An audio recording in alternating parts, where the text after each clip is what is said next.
Sawadee-kap. Hello and welcome to Daily Wisdom, Walking the Path with the Buddha.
Sawadee-kap. Hello and welcome to Daily Wisdom, Walking the Path with the Buddha. Today we're doing a live stream. We're streaming out to Facebook, YouTube, to Twitch, and Periscope, sharing the teachings of Gotama Buddha. Today we're going to be discussing breathing mindfulness meditation. The goal of this group and the goal of this channel that you're watching is to share the teachings of Gotama Buddha in order to help you reach enlightenment or Nibbana, which is a peaceful, calm, serene, and content mind with joy. This practice that Gotama Buddha shared with us, the path that leads to Nibbana, it is a path that will lead to this mental state of Nibbana or enlightenment. But it takes work, it takes effort, it takes learning, it takes practicing. In order to do that, you need teachers and you need guidance. And I'm very pleased that you've chosen to be here and learn with me in order to walk the path with the Buddha. So let's get started with breathing mindfulness meditation. And when we're done, we'll discuss the group learning program, which in that program will actually be in a virtual classroom where you will be able to see me and I will be able to see you. You'll be able to raise your hand and ask questions. There'll be an active speaker camera. You'll be able to show up and we'll actually be able to interact in a virtual, but we'll discuss that more later. Let's get to meditation. Breathing mindfulness meditation. This is the core foundation of your practice that you need in order to reach to Nibbana or enlightenment. Keep in mind, the main problem that the Buddha discovered with the mind is that the mind has craving or desire, attachment, a mental longing, a strong eagerness to hold on to things.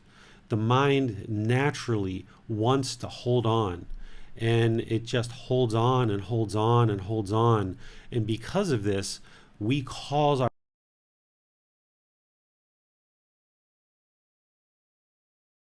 ourself anger and frustration, irritation, we get boredom, we get sadness, we get loneliness, we get shame and guilt and fears, all types of all types of feelings that I would call discontentedness.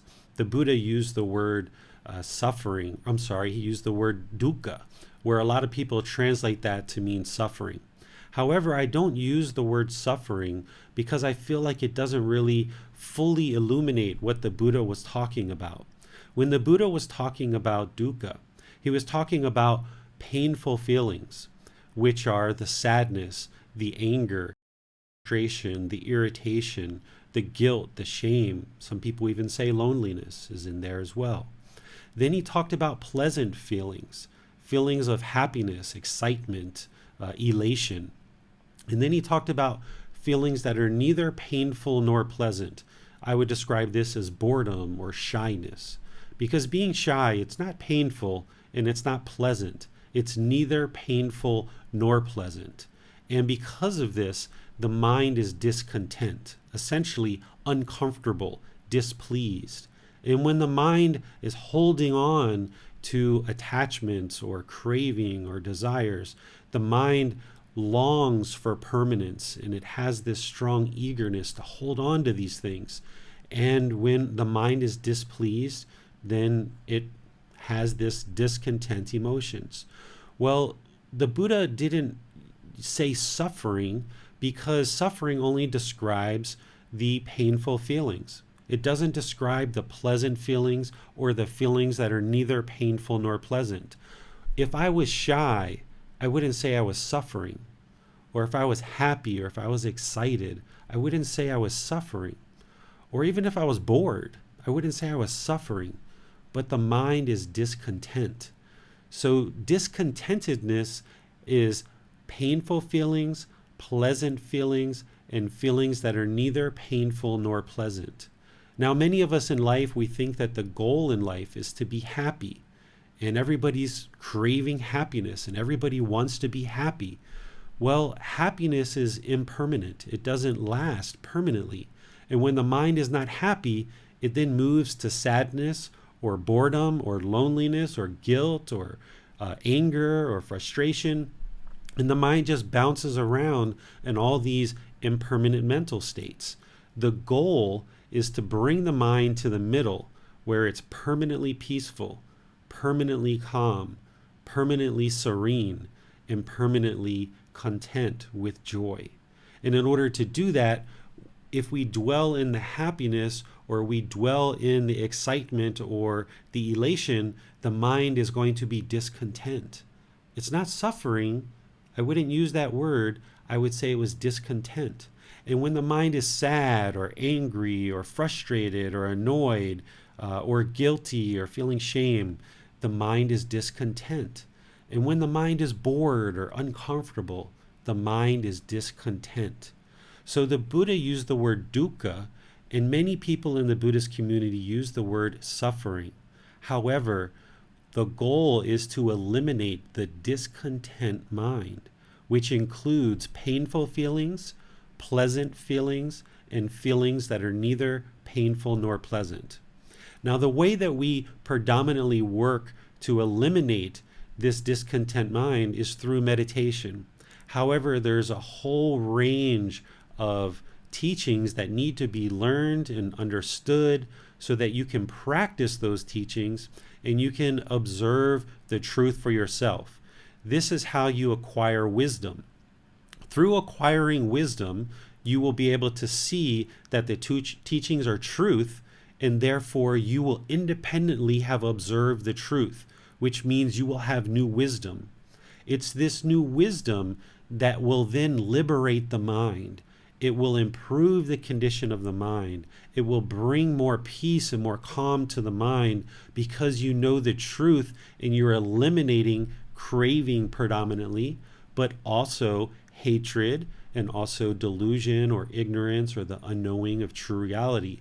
This is the three poisons, which we need to get into another time because that's a discourse that needs to be understood all to itself. But the primary problem that Gotama Buddha discovered is that the mind has craving, it has desire, it has attachment or holding or grasping. This is many words that are used in order to describe this aspect of the mind that needs to be trained and eliminated. So the more we train the mind not to hold on to things and to just let it be, then we don't have that mental longing and that strong eagerness to hold on to things, and we can find more peace and more joy in the world and with the relationships around us. So with breathing mindfulness meditation, the way that I observed in Gotama Buddha's teachings that he taught it, and the way that I've practiced it, the way that I've shared with students and works for them, and the way that I have talked with people here in the Thai community of various monks that are teaching, that are well known in Thai society to have attained Nibbana. The style of meditation that I'm going to teach you, I have confirmed in those 4 ways that it absolutely works. Number 1, it's in the Pali text, the original source of teachings, the oldest historic documents that we have of the Buddhist teachings from the Pali Canon. This is where I first discovered it. Then I practiced it myself, and I noticed that it absolutely works. I've taught this to other people, and other people practice it, and it works.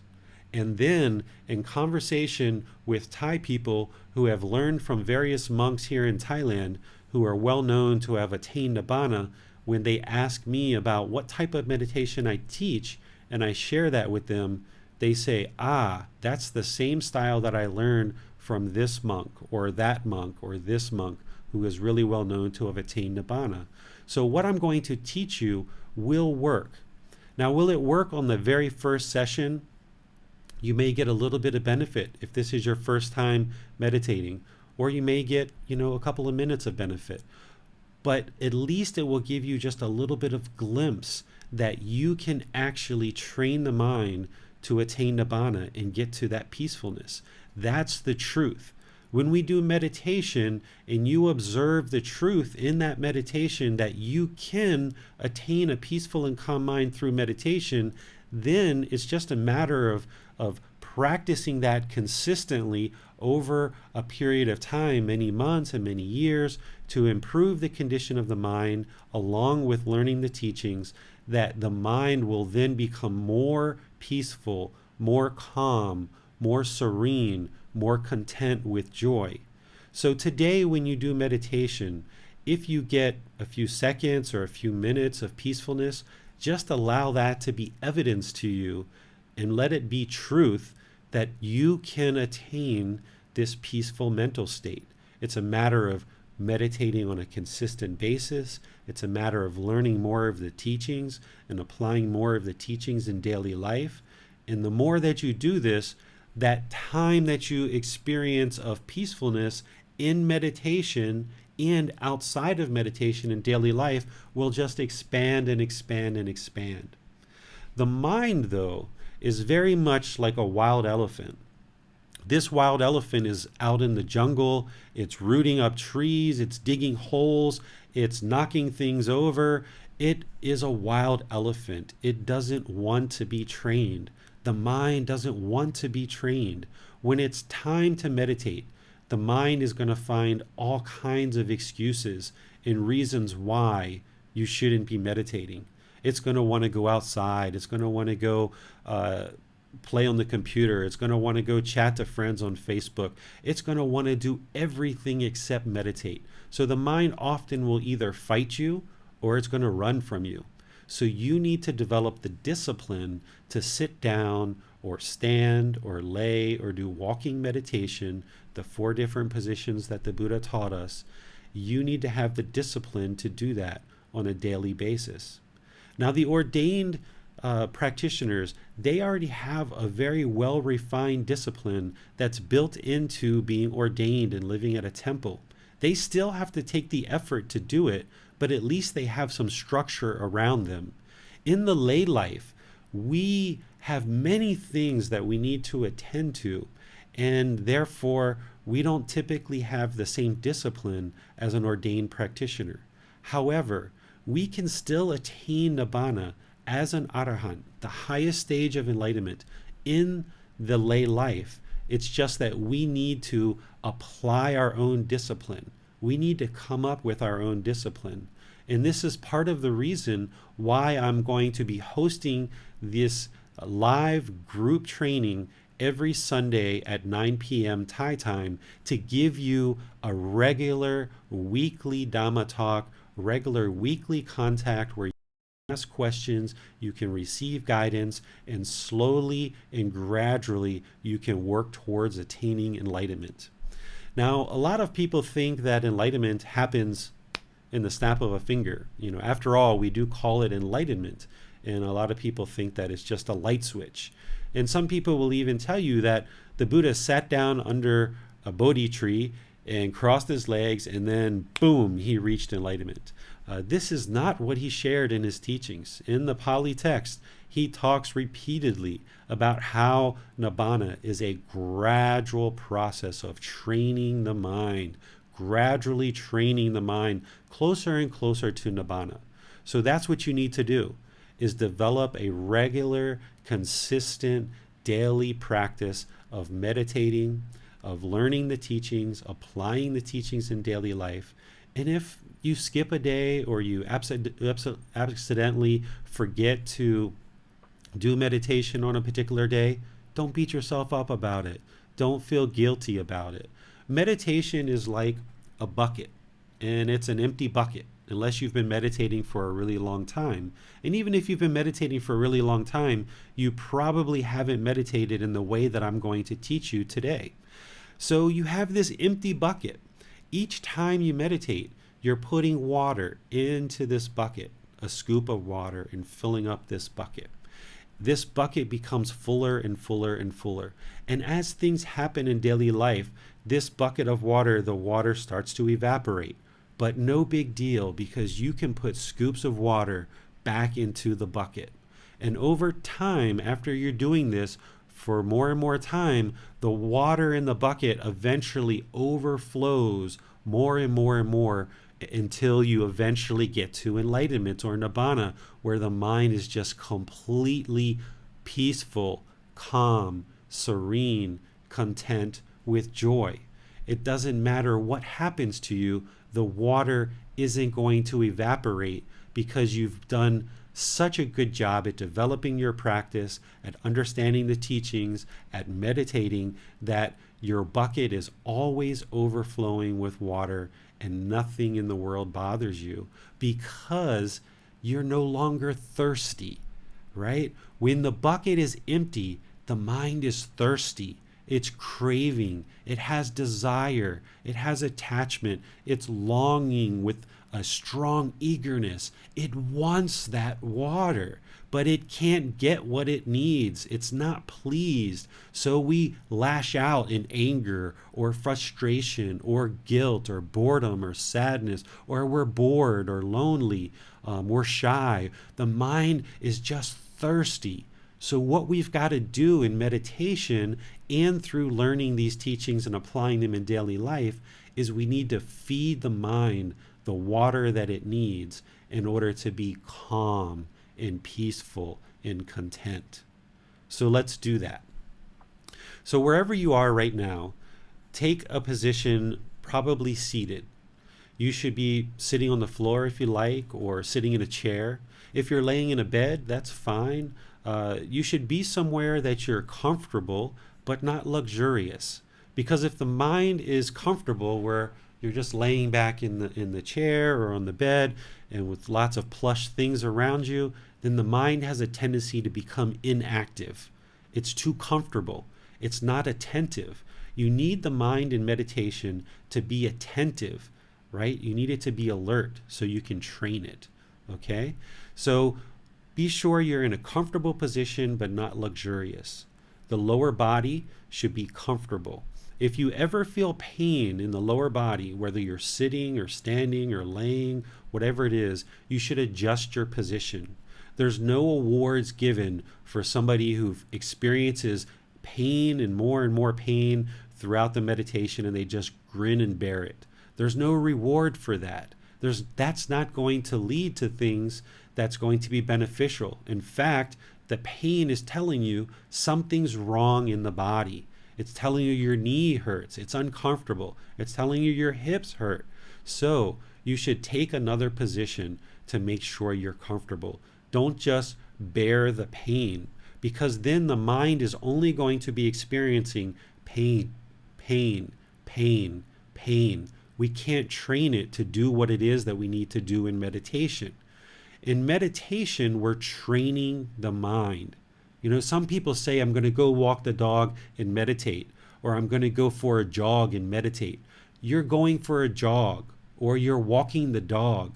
You're not meditating. Although those things can bring you peace and bring you calm, meditation is a dedicated practice, a dedicated session of training the mind. So if we are in that dedicated session training the mind and all we feel is pain, then we're not going to be able to experience the type of training and exert the type of training that we need for the mind in order to bring it to that peaceful, calm, serene, and content place with joy. The Buddha called this the middle, bringing it to the middle. Okay? So with the lower body, it should be comfortable. If you're sitting in a chair, maybe place your feet on the floor or cross your legs. If you're on the floor, cross your legs, but don't make them real tight. If you tighten your legs really tightly, there's a tendency for the circulation to stop, and then you're going to start feeling pain. So some people might put their legs in front of each other, one in front of the other, or stack them on top of each other so that they're on top and the circulation can flow. But if you tighten them really tight in a cross-leg position, then it's going to be hard for the circulation to flow. Okay, so you need to get a nice, comfortable position with the lower body. And if you've got some cushions or pillows, you can put those under your rear end and get your rear up higher than the knees. So the knees are kind of sloped on a downward position. This is going to allow more space in the hips to let the circulation flow. It's going to take the pressure off the knees as well. So it's going to make the lower body much more comfortable so that you can actually get to the mind and actually train the mind. So feel free to get some cushions. Feel free to sit in a position that's going to be comfortable, whether it's on the floor or in a chair. If you're on a sofa or something like that, that's fine. Just be sure that the lower body is comfortable but not luxurious. Also, keep in mind that everything is impermanent except for this mental state of Nibbana, which is a permanent mental state. We're going to talk about that in a few weeks in a lot more detail. However, everything's impermanent. So this practice and this path is not about every single person getting into the exact same meditation position. So that's why when I explained the lower body, I gave you lots of different options. My goal as your teacher is to help you find the position that's most comfortable for you. My goal is to help you find the position that's most comfortable for you so that you can train the mind. My goal is not to force you to do it the way that I do it, because everybody does it differently. And I recognize that. So even though I have certain experiences in meditating in different positions, I will draw on that experience to help you find the position that's most comfortable for you. And then I will teach you that don't get attached and hold on to that position permanently in the mind, because you can't hold on to that permanently. As your body changes due to impermanence, you're going to need to find different solutions for how the body needs to be in meditation and be comfortable. For example, I got into a motorbike accident about 6 or 8 months ago. I could not sit on the floor and meditate cross-legged for many months. And even now, I barely do it. So most often I've been meditating in a chair or with lots and lots of pillows under my rear end. So whatever position that is comfortable today, it's not necessarily going to be comfortable tomorrow. So the lower body should be comfortable but not luxurious, and allow the circulation to flow in the lower body. The upper body, this should be in the middle. It should not be slouched and hunched over, and you shouldn't be real rigid either, because that's going to stress the muscles. The upper body should be in the middle, where it's comfortable, using your own muscles, supporting your body weight. So if you're in a chair, don't lean back and use the backrest to support you. If you're near a wall, don't lean back to the wall and use the wall in order to support you. Use your own muscles to support your upper body. This will help the mind stay alert and stay attentive during meditation. Next, your hands and your arms. There's lots of different positions for this. Gotama Buddha put his right hand over his left with his thumbs together and put them in his lap. I do this way because it's very comfortable for me. And it just essentially, I don't even have to flex a muscle or use a muscle in my body. It's just completely relaxed with my hands in my lap, just like the picture you're seeing on the screen. But some people will put their palms up, face up. Some people will put them face down on their lap. Some people will use different positions with their hands. Whatever's comfortable for you. You shouldn't need to use any muscle in your body with your hands and your arms. It should just be completely rested, completely comfortable in your lap or on your knees, so that essentially the lower body, the upper body, the hands and the arms, it's like they almost don't even exist. It's like the body doesn't even exist. What we're doing here is we're trying to access the mind in meditation, and we're going to be doing that through the breath and focusing the mind on the breath. So with the body, it just doesn't even matter. We just want it in a position where it's comfortable but not luxurious, and there's no pain, so that the mind doesn't experience pain. What we're starting to do here is what Gotama Buddha described as setting up mindfulness in front of us. He said prior to meditation, we need to set up mindfulness in front of us. Now let's talk about the word mindful. What mindful means is awareness of mind. Okay? Awareness of mind. We're becoming aware of the mind prior to meditation because we're getting ready to train the mind. So therefore, Gotama Buddha's guidance to us is to set up mindfulness in front of us. So that might mean you go to the bathroom, you take off your shoes. Some people might do a little yoga. Someone might do a little bit of a prayer or something like this. Whatever you do, you're easing the mind into meditation, just easing the mind into meditation, because remember, it's going to want to fight you. It's going to want to run. So you're kind of coaxing the mind into meditation so that it will sit down and meditate with you. And in some cases, we use walking meditation in order to coax the mind to sit down. But again, we'll get to that another time. There's a lot more to learn. So here we're setting up mindfulness in front of us. We're getting our lower body position. We're getting our upper body position. We're getting our hands and arms in position. And then something that I do that I'll be teaching you in this group learning program is I'll be teaching you to do chanting, Buddhist chants. And I've got the chants here that I'll be sharing with you guys on the screen when we get to the group learning program. And it's also in the book as well in chapter 11. In these chants, we're actually starting to become aware of the mind. We're starting to become aware of the breath. The words themselves have meaning to them, but just the words and chanting a mantra isn't going to produce Nibbana. Where I use the chanting is I use it in order to become aware of the mind, aware of the breath, because those are the two things that I'm going to be working with in the meditation. I'm going to be training the mind. In order to do that, I'm going to need the breath. So with chanting, it's going to start helping me to become aware of the mind and start to become aware of the breath. So prior to meditation, as I'm getting my body in position, I'm always going to pretty much do chanting. Sometimes I don't, but I most often will do chanting. This will ease the mind into meditation.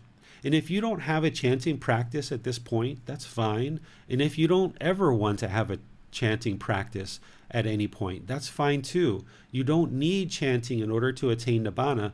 But if you would like to learn that and use it as part of your practice, I will be teaching you how to do that. Once I do the chanting, and after I've come to that end of the chanting, then I go into the meditation.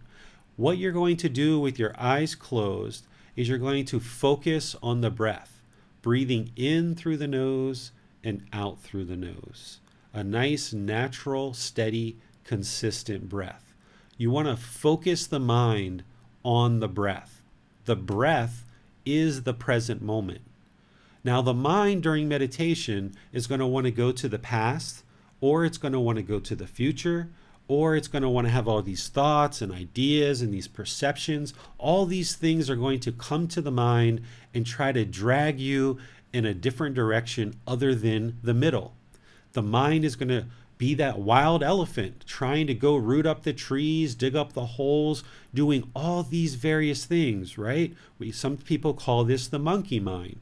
So what we got to do is we got to train that elephant. We got to train that monkey to come and be in the present moment. In the breath is the present moment.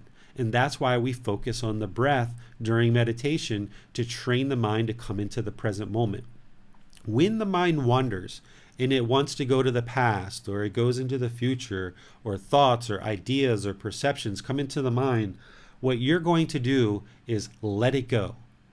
You're going to just cut off those thoughts and let it go. Now, you might not notice it right away. It might take you 30 seconds or a minute or maybe even 5 minutes before you realize, oh, the mind has wandered, right? Especially if it's a pleasant thought. If it's a pleasant thought, oftentimes the mind wants to chase after it, and it wants to go after it, and it wants to be with that pleasant thought. But we don't want that in meditation. We want to train the mind to come to the present moment, to the breath. So even if it's a pleasant thought, or if it's a bad thought, or if it's just an uncomfortable thought, you want to cut it off at the root and bring the mind to the present moment, which is the breath. Let it go. Just bring the mind to the breath. If the mind can be peaceful and calm just by yourself, focused on the breath, all the mind needs to be content is sitting there, breathing, and focused on the breath. If you can be content there, then you can be content anywhere at any time. So that's why we're training the mind to be calm, peaceful, and content in this present moment. And by training the mind to let go of those thoughts, to cut them off and bring the mind back to the middle, we're training the mind to not have craving, to not have desire, to not have attachment.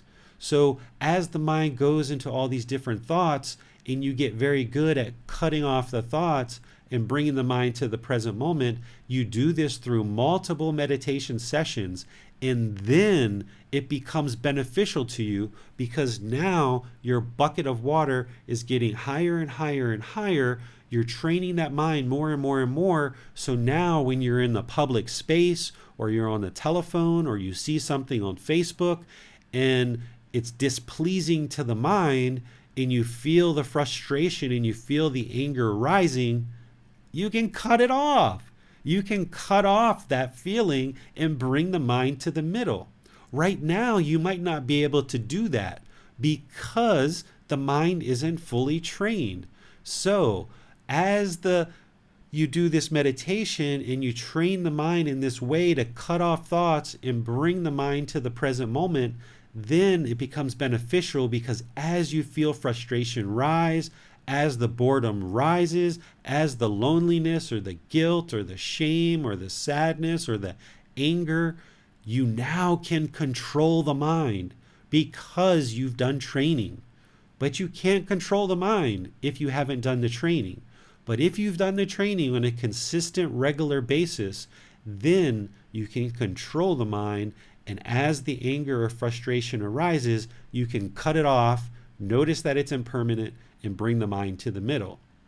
Now, eventually, when you do this enough and you've practiced all the other teachings, you get to a point where the anger never arises, where the frustration never arises, the irritation, the guilt, the shame, the boredom, the loneliness, the shyness, it never arises. But you're not there yet. You're still practicing. You're still working your way to that point. So you're still going to feel the ickiness. You're still going to feel a little bit of sadness or frustration or anger. It's still going to arise. So you need to train the mind to cut that off and bring the mind to the middle. And that's what we're going to do in this first meditation of breathing mindfulness meditation, which forms the foundation of your practice. And we call it breathing mindfulness meditation because you're becoming aware of the breath as the present moment, and you're becoming aware of the mind. Now, when you're meditating, you're not labeling your thoughts. You're not judging your thoughts. You're not trying to figure out why these thoughts are arising. That's not where we're going. You're not going to play music. You're not going to app. You're not going to have anything. Just the body, the mind, and the breath. That's it. Just these three things. That's all you need. The body, the mind, and the breath. Don't even time the meditation. Just sit in meditation, meditate, and when you're done, you're done. You don't even need to look to see how long did you meditate, because one of two things is going to happen. Either you're going to beat yourself up because you didn't get to where your goal was. You're going to be sitting there in meditation. Is it 30 minutes yet? Is it 30 minutes yet? Is it 30 minutes yet? Or the second thing you're going to do is you're going to set that alarm. You're going to be deep in meditation, getting all kinds of benefits, and beep, beep, beep, beep. Oh, if I just didn't set that alarm, I could have got so much more benefit. So don't set an alarm. And even if you know that you meditate regularly for 30 minutes or an hour, what are you going to do with that information? You're going to go tell all your friends that you're meditating for an hour and compare how long are they meditating for?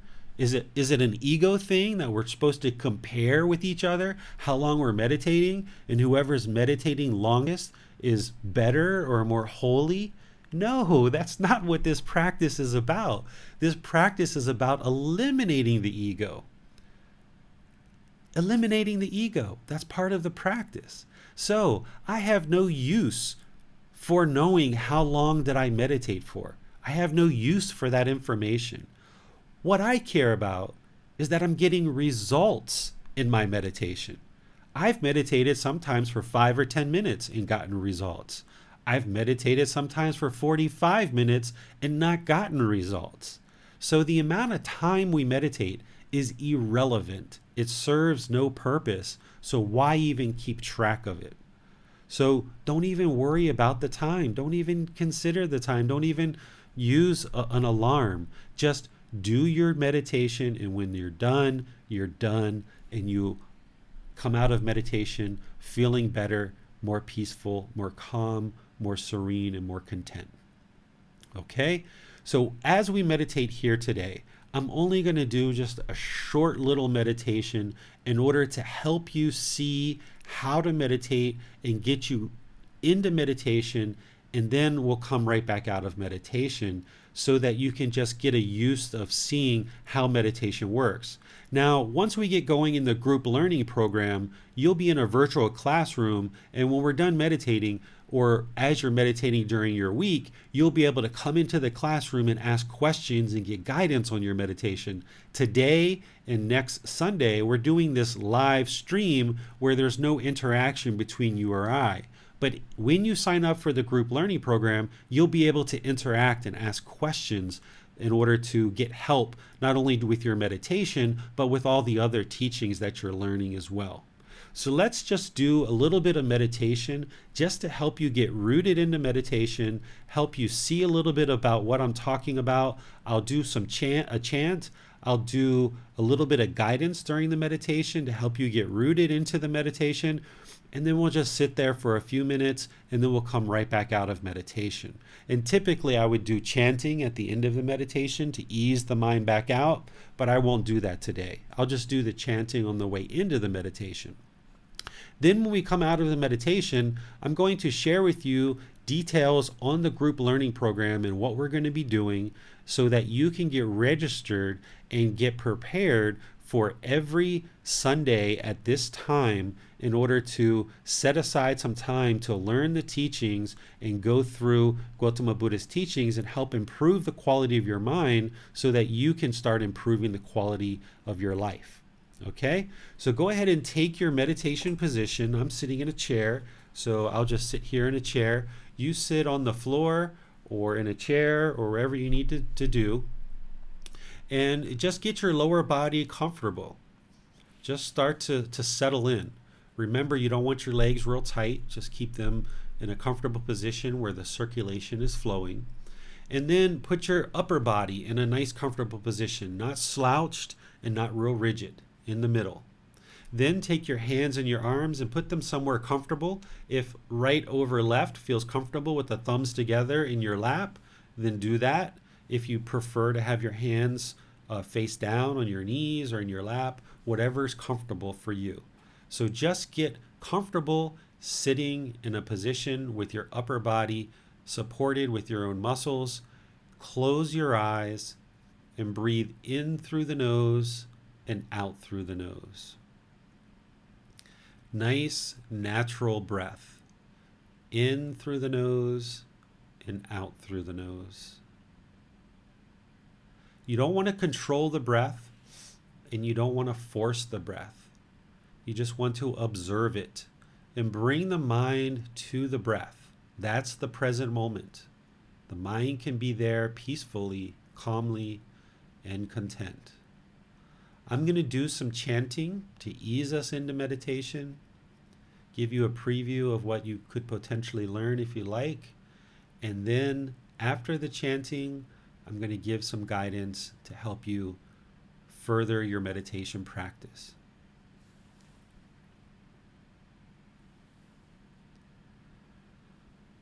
Arahang Samma Sambuddho Bhagava Bhutang Bhagavantang Abhivateyami Savakato Bhagavata Tammo Tamang Namasami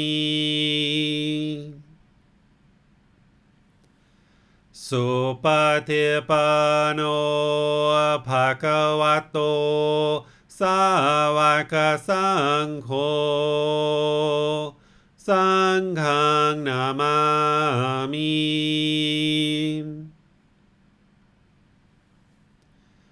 Namo tassa bhagavato arahato samma sambuddhassa.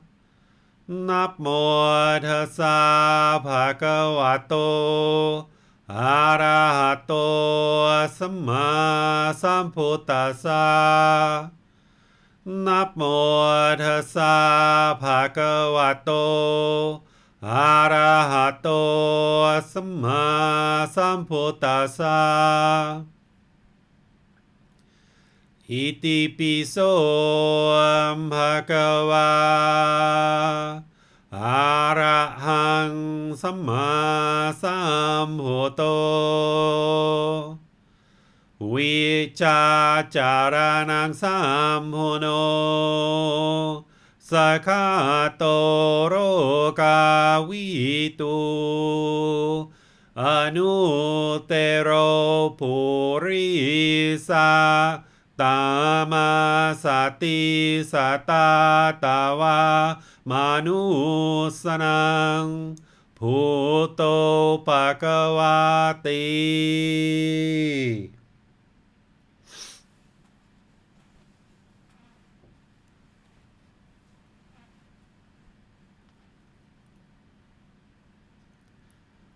Okay, you should be breathing in through the nose and out through the nose. Just a nice, natural breath. In through the nose and out through the nose. Don't try to force your breath or control your breath. Just observe it. Observe the quality of your breath. Are you breathing in short or long? Is it hurried? Is it short or rapid? Allow the breath to just come into a natural, steady rhythm, breathing in through the nose and out through the nose. The breath is the present moment. This is your anchor in meditation. Use the sound of the breath or the sensation of the air entering into the nose the sensation over the skin. Use these as your anchor to anchor the mind on the breath. This is the present moment. Breathing in through the nose and out through the nose. As the mind wants to wander into the past, or it wants to take you on a journey into the future, just cut off the thoughts. Let them go. Train the mind to come to the breath. As the mind has thoughts, ideas, or perceptions, cut those off. Let them go. They serve you no purpose right now. Bring the mind to the present moment, to the breath.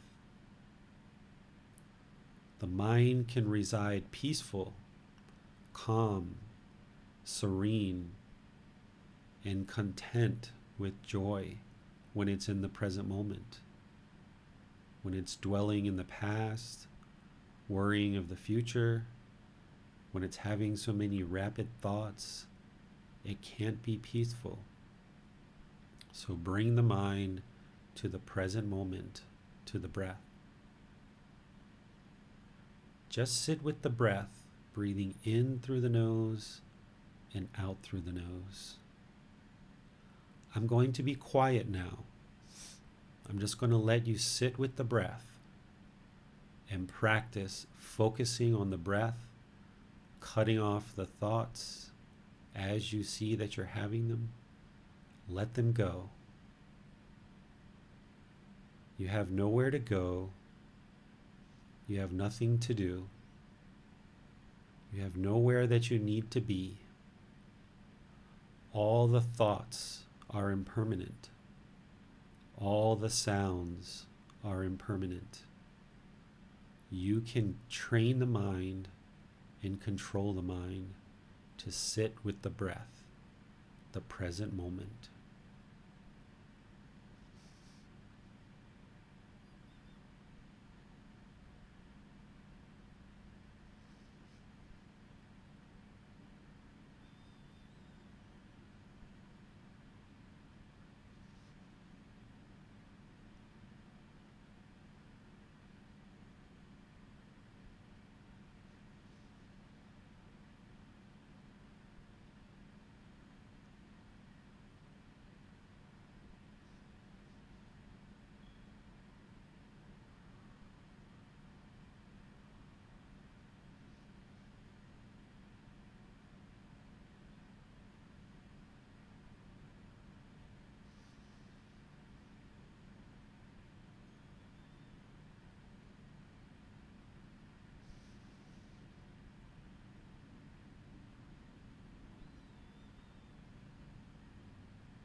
Okay, that was just a very, very short meditation, just to get you rooted into how I'm encouraging you and guiding you to meditate.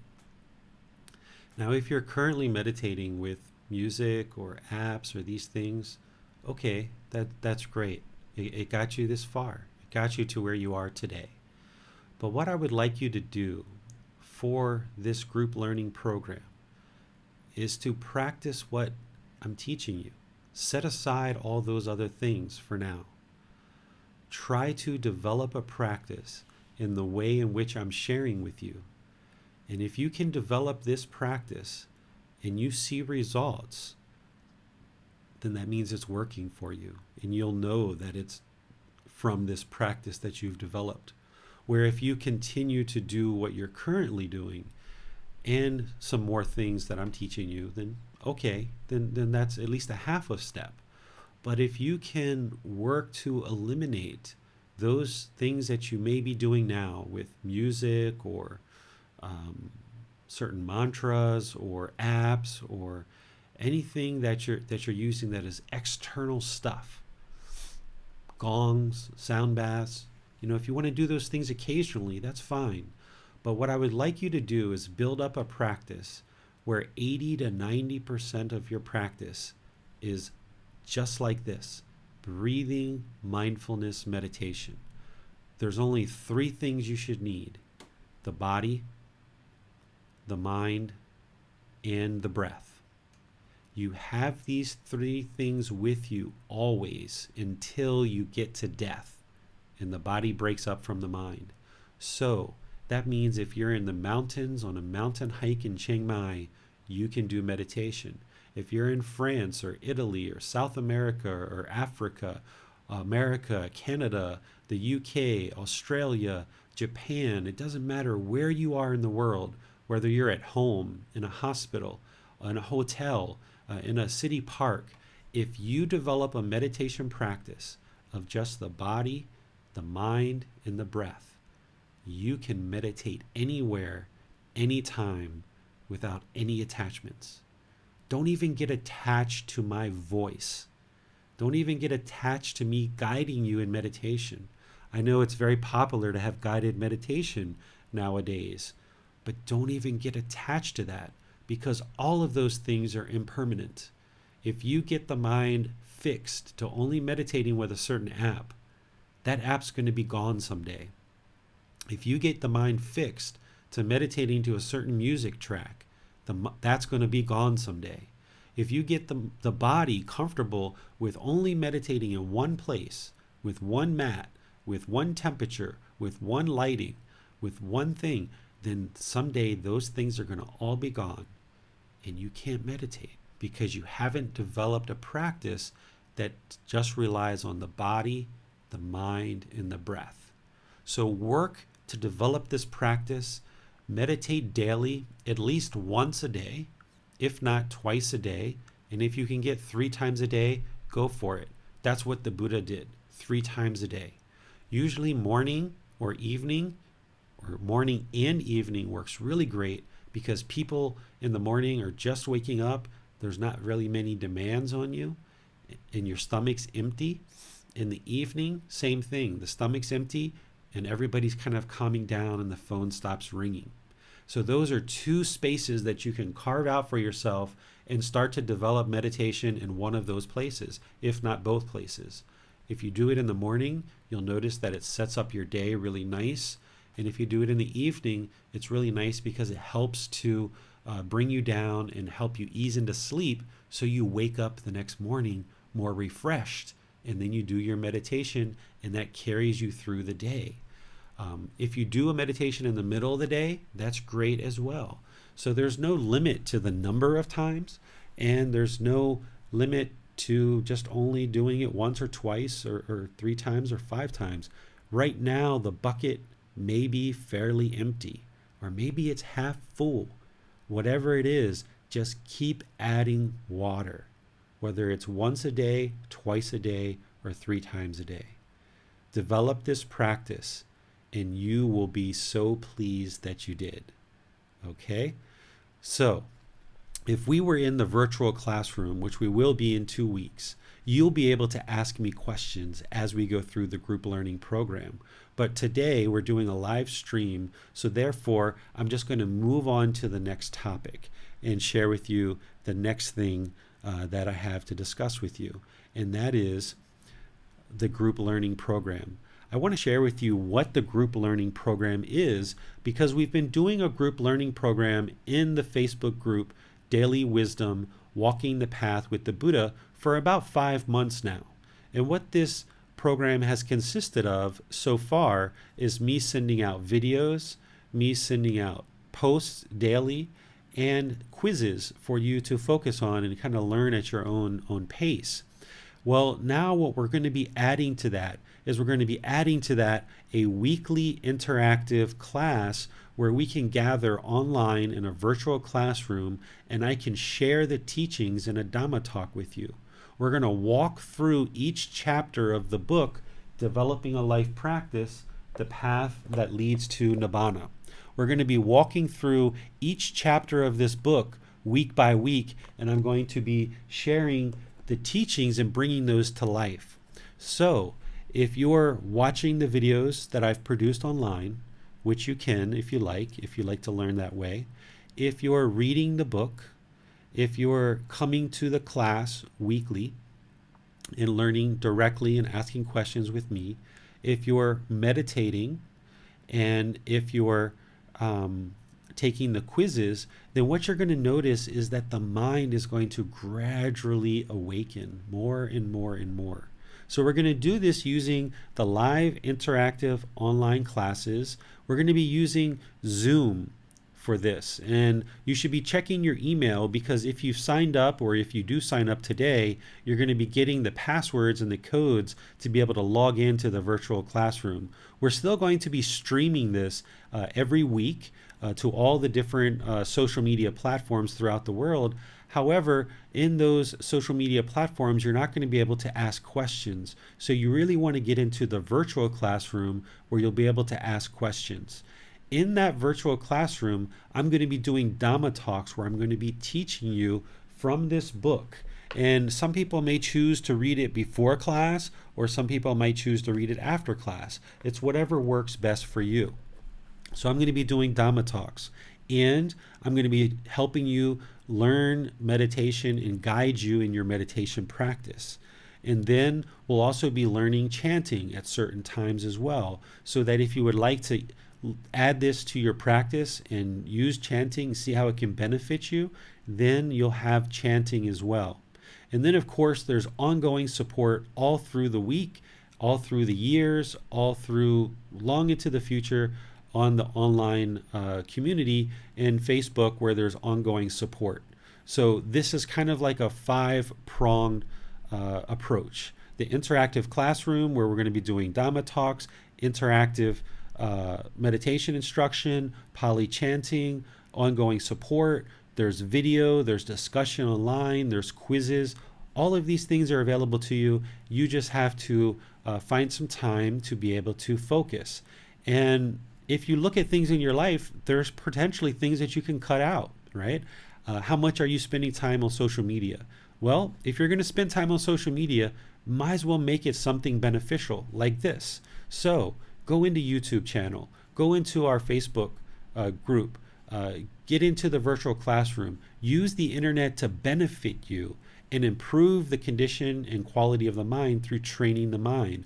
You know, being in groups and being online and just chatting, that's great. And, you know, it's good to stay in touch with people.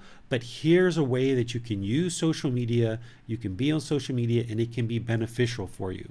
So this is how we're going to approach the group learning program. This is what we're going to do. Next, why are we going to do it? Well, everybody would really love to attain a peaceful, calm, serene, and content mind with joy. This is a way to describe Nibbana or enlightenment, right? If you were able to attain this peaceful mind, eliminating the discontentness of sadness and anger and frustration, irritation, guilt and shame, frustration, boredom, loneliness, and shyness. If you're able to eliminate these things from the mind, you will have so much more time to do beneficial things for your life. Think about all the times that you've been angry, that the mind is just held on to the anger. Maybe a few hours, a few days, maybe weeks you've been mad at people and gone around and had problems, and it's just occupied so much of your time, and it's inhibited you from realizing the true enlightened mind. And also think about things that you've done to harm other people and cause difficulty or sabotaging relationships that you have. By eliminating these things from the mind, you will actually have more time in your day. You will actually notice that your relationships will be more productive, more wholesome, more meaningful, and you're going to get so much more joy out of having a life this way. As you get closer and closer to enlightenment, you'll probably realize that you even sleep less because the mind is going to be performing more optimally. Therefore, if you're sleeping now 8, 10, 12 hours a day, I mean, at one time in my life, I was sleeping 14 hours a day. 14 hours a day I was sleeping. Can you imagine? I barely had time to eat, take a shower, and do a little bit of work before it was time to go back to sleep. But with attaining Nibbana, the closer and closer you get, you may notice that your sleep schedule shortens, where 4, 5, 6 hours a day, you wake up refreshed. Sometimes you may not even sleep at all because your sleeping schedule is pretty erratic and it's impermanent. So you may not sleep at all, but we don't use that as an excuse to go around and talk bad and be angry and hostile towards people. So we know that we can just sleep later, right? But what you'll notice is your sleep schedule will shorten because you won't be carrying around the burden of sadness and anger and frustration. This is a heavy burden, heavy stress to carry around that you can eliminate from the mind and realize a more joyful experience. You can experience a real peaceful life, improving your relationships, increasing concentration and memory and clarity of mind. This means you're going to not only have better relationships in your personal life, but you're also going to have better business relationships as well. You're probably going to notice that your performance at your job is going to just improve and improve and improve. If you're having trouble with coworkers or your significant others or your life partners, your children, anything that's going on in your life, as the mind awakens, you're going to be better able to deal with these challenges in life, and you're going to be able to have more clarity of mind so that you'll be able to address and handle these situations. So it's really, really nice to work towards enlightenment in this way, and we've got plenty of time to be able to do that here online. So you just need to dedicate your time to carving out every Sunday at this time. In Thailand, it's 9 p.m. Thai time, and wherever you are, just figure out what time that is that we start these classes, and you can attend these classes every week and learn. And then in your daily life, you can be learning from the book, from the videos, you can be taking quizzes, you can be meditating, and you'll get better and better and better. The next thing I want to share with you is how we're going to do that. And I've already shared a little bit of that. We've got the virtual classroom, the live interactive online classroom through Zoom. Now keep in mind, you're going to want to sign up and register for this program so that you can get the passwords and the login link to be able to join the active virtual classroom. And again, we're still going to be live streaming, so you'll get the benefit of that.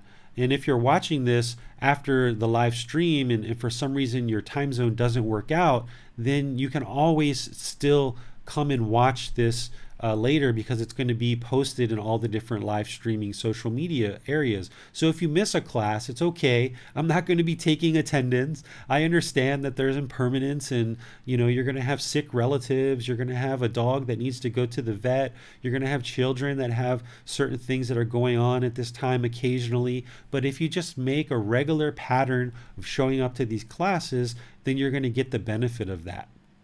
So don't feel guilty or shameful if you don't show up for a class, and don't put a ton of pressure on yourself, because you're still going to have the live stream. But if you come to the interactive classes, you'll be able to interact and ask questions.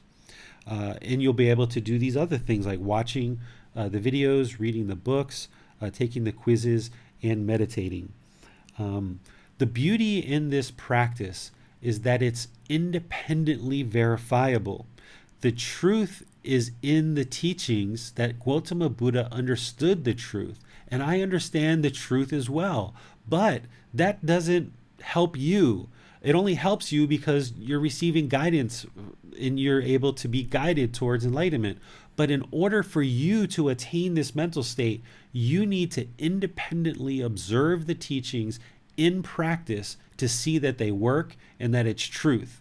Through you learning the teachings, excuse me, wow, that was a big one. Through you learning the teachings through the interactive classes, through the book, through the videos, through the quizzes, you're reinforcing the teachings over and over and over in a repetitive way. And oh, by the way, we're going to have a podcast coming out soon, and we're going to have an audiobook coming out before too long as well. All these things are there to help you to learn and practice the teachings. So all of these ways, I'm surrounding you with resources and allowing you to choose what works best and step in and step forward to be able to learn and practice. But you have to be able to learn the teachings intellectually so that once you learn the teachings intellectually, you can put those into practice and observe the truth for yourself. These teachings are not based on belief. Gotama Buddha's teachings are truth that once you learn them and apply them in practice in your daily life, you will be able to see that they work.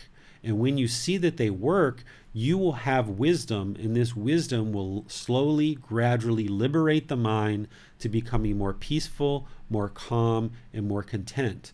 So this practice is not based on belief whatsoever.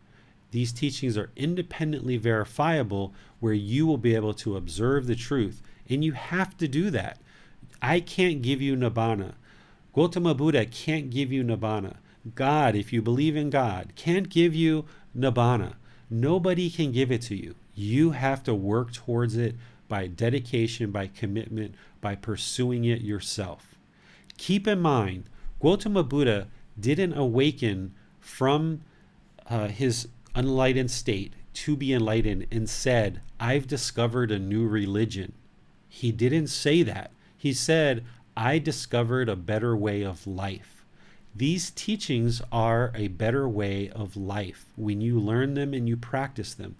There's not rites and rituals and ceremonies. Sure, those things have shown up now 2,500 years later. Some people have added those things in, but that's not what Gotama Buddha was teaching as part of his teachings to help you awaken the mind, because there's no rites or rituals or ceremonies that you can conduct that's going to awaken the mind. It's great to be there and be in association with other practitioners and enjoying that experience. However, your practice needs to be informed by regular, consistent Dhamma talks with teachings, reading, videos, these things. You need to inform your practice intellectually so that you can then practice and apply the teachings in daily life, including meditation, so that you can see the mind continuing to improve and get better and better and better. And when you do, your mind will slowly awaken through seeing the truth and the wisdom for yourself. You will discover a better way of life, not as a religion, but a way of life. So it's really important that you do this. Your daily meditation practice is so important. So these are the things that I wanted to share with you in terms of the group learning program. It's really going to be helpful. It's going to be really beneficial to improving the quality of your mind and deepening your practice and your knowledge of these teachings. In order to get registered, what you want to do is you want to go to the comment section of this live stream, wherever you're watching it, whether it's Facebook or YouTube or Twitch or Periscope, whatever platform you're watching this on. In the comment section, you'll find a link just like this one on the screen that's in the green box, and it says register today. You can click on that link, put in your email address and your name. Now, there's never a time where I'm going to ask you to purchase anything. There's nothing to purchase here. All of these teachings are being provided to you free of charge. There's no price for attaining Nibbana. I don't want anything from you. I have no expectations of you. I'm not expecting you to pay me even 1 cent or 1 penny or 1 baht, 1 quid, whatever your currency is. I'm not expecting anything from you. What I'm doing is I'm offering you guidance just because I know it's the right thing to do and it will absolutely help you.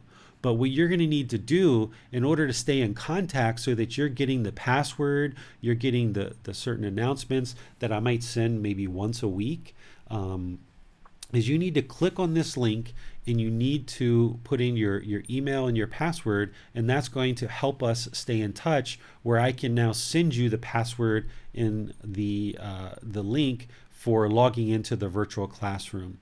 And then you also have my email address so that if you ever need to email me, you can email me there. So be sure that you click on this link, and you can even do it while I'm talking right now if you want. You're welcome to go ahead and do that, because that's more important. You need to get registered for this class.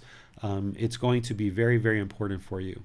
Now, next week, I'm going to be doing another live stream because we're not yet to the 16th of February. Next week on the 9th at 9 o'clock Thai time, I'm going to be doing another live stream where I'm going to be teaching loving kindness meditation. These two meditations are the two meditations that are required for everyone to learn in order to attain enlightenment. There's lots of different meditations that are out there. Gotama Buddha, in the teachings that I've observed, I saw him share 3 meditations, and but they're not all needed for enlightenment. But there's 2 primary meditations that are needed: breathing mindfulness meditation and loving kindness meditation. So that's why I'm going to teach those to you first through these live streams before we start with our virtual classroom, because I would like to see you start to meditate and start to build your practice of breathing mindfulness meditation in the way that I've taught you today, and then loving kindness meditation in the way that I'm going to teach you next week, so that you'll have that as a foundation going through the program. Because each week, as I'm doing Dhamma talks, you will need to be meditating daily on your own. And if you're meditating in the way that I teach you and you're learning from the book, from the videos, from the quizzes, from the Dhamma talks, your mind is going to continually improve. So be sure to get registered. Be sure to tune in next week, where we're going to be talking about loving kindness meditation. I haven't taught this in a video or in a live stream anywhere. This will be the first time that I've put it into online content. So it'll be really great if you show up for that. You can learn loving kindness meditation. This is going to help you eliminate the poison of anger or hatred. This meditation we did today helps to eliminate the poison of greed or craving. And the meditation we're going to do on next Sunday is going to help you eliminate the hatred or anger. And through learning the teachings and observing them as truth, gaining wisdom, that's going to help you eliminate the poison of delusion or ignorance or the unknowing of true reality. These words aren't exactly correct either. Delusion or ignorance, they're kind of used in a derogatory way nowadays.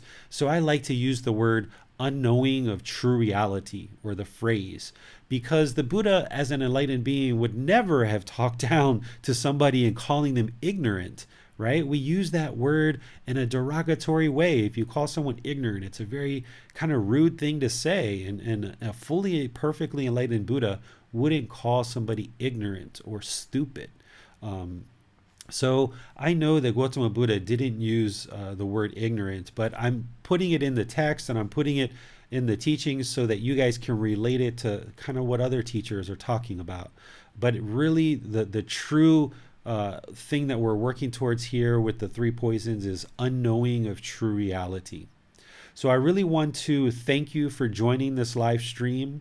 I want to thank you for choosing to learn and progress in the teachings of Gotama Buddha. It's absolutely, absolutely the best thing that you could ever do for your life, for the life of the people around you, and for all of humanity. See, sometimes we think that we're selfish if we just focus on our own self and our own mind, right? There is no self, which we'll get to another time. But if you just focus on your own mind or doing your own things, sometimes we're taught that that's selfish, that somehow we should be doing things for everybody else. Well, how can we do things for everybody else if our mind is discontent, if our mind is not peaceful, if our mind is not calm, and if our mind is not well, how could we ever be good for anyone else? So by focusing on our own mind, it's the best thing we can do for ourselves, for all those close to us, and for all of humanity. And I would like to help you with this. And I'd like to thank you for choosing to be here on this live stream and through joining the group learning program. It's going to be a really, really great program, and very happy to be able to offer this to you. I'd like to sign up and get started, and we'll see you next time. So thank you so much, and we'll see you on the next live stream. Sawadee krap.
Thank you again for watching. Enjoy your meditation. Look forward to seeing you online and answering any questions that you might have. Thank you so much.